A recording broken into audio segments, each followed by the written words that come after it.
আমি চলে এসেছি আমার মায়ের বাগানে ফুল তুলতে।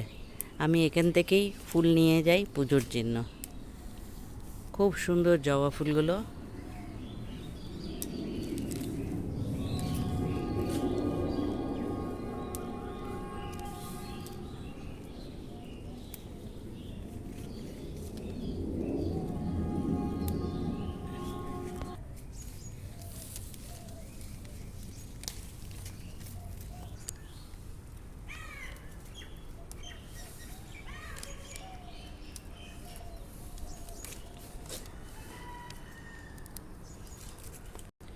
সকালবেলা ফুল তুলতে বেরিয়েছি, মাদের ওখান থেকে অনেক ফুল নিলাম, আর এটা হচ্ছে আমার বাগানে হয়েছে।